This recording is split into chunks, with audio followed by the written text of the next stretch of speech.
So, hey, man, America is reacting to Oakland University's win over Kentucky yesterday. And, Gator, we brought it up every single day this week, and we didn't get, honestly, a ton of traction. So, we will introduce a topic. The people aren't that interested. We move on. And pivot. That's what we do. We did some pivoting on some college basketball stuff earlier in the week. Got a little traction yesterday. And today in the first hour, we had OU fans. They were just calling us up. They were fired up. And it was really cool. Tons of feedback. And when you've got, the Cinderella story of the tournament, although they don't want them to be called Cinderellas, but they kind of are. And you beat Kentucky. I mean, they just put a graphic up during the Baylor-Colgate game as kind of highlights, bullet points from the highlights yesterday. Oh, Baylor taking on Teeth? It's Baylor versus Teeth. And Baylor's beating Teeth by 18 in the first half.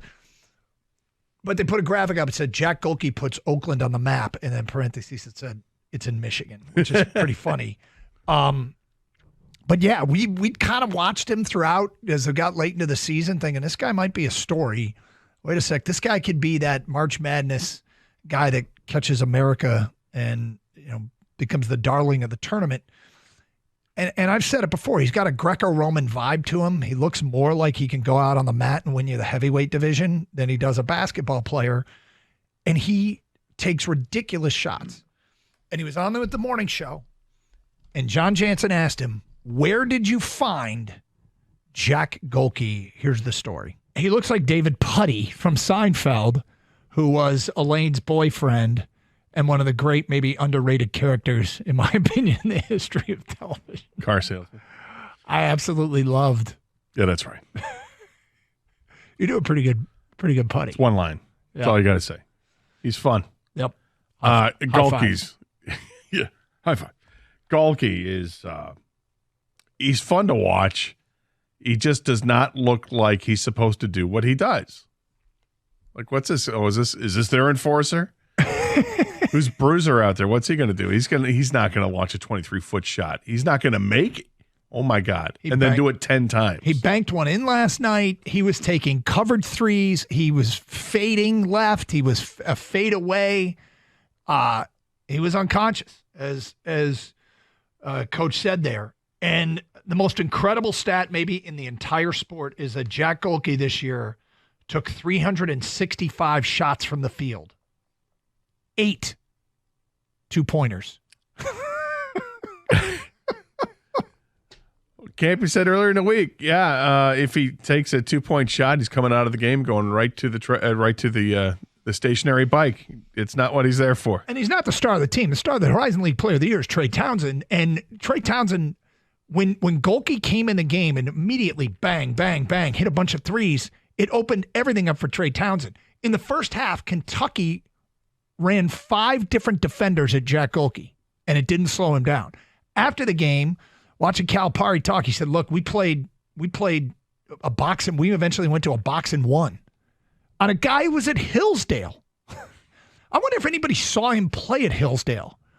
We've got enough people in our audience that went to a lot of the small schools around Michigan that, can you imagine if you're at Division II Hillsdale and you actually go to a game and you watch this guy and he's just bombing away, completely no conscious, nothing stops him. This guy's kind of fun to watch. And now he's, emerged as the star of this tournament. It's got to be a little bit wild, So here's how things are going, right? I open up another window, goes to Google search. I just typed in Jack. The first thing that comes up, Jack Gohlke stats, Jack Gohlke Hillsdale, and then Jackie Robinson.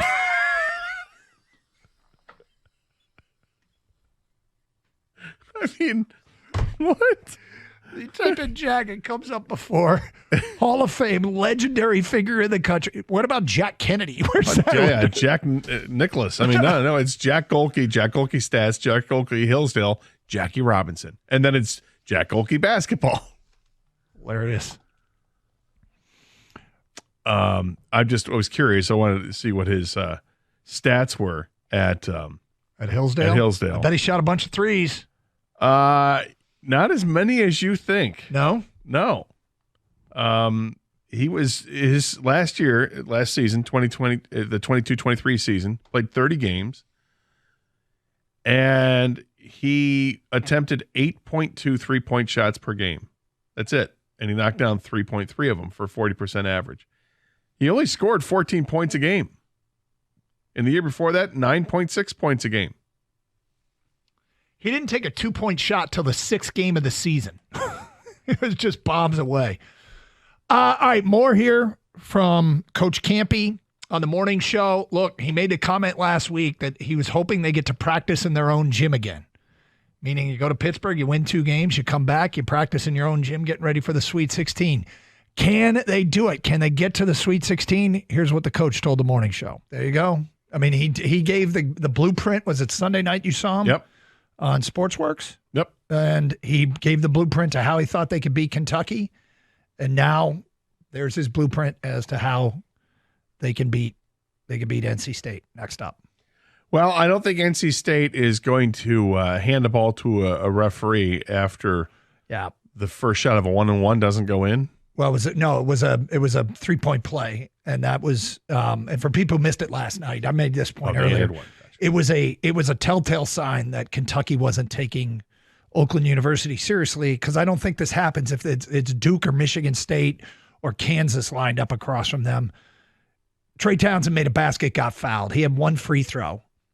Oakland University wasn't putting people on the lane, so it was 4 Wildcats. Trey Townsend takes the and 1 free throw, misses it. Nobody on Kentucky's team really moves. Kentucky kid catches the rebound, turns and throws it to the ref out of bounds, like to give to the shooter for the next free throw. It was an and 1. It was 1 free throw. They just grabbed the rebound and threw it out of bounds, and it was OU basketball. And that was the moment I knew, okay, they don't have they're not as focused as they need to be. That was in the first half. They're making themselves vulnerable, because that doesn't happen if they're playing Duke. You know it doesn't happen. And they just kind of space cadetted out there. And now, that doesn't mean you're going to win the game. You still have to be able to play well enough to take advantage of it. And damn it, if OU didn't do that. 248-539-9797.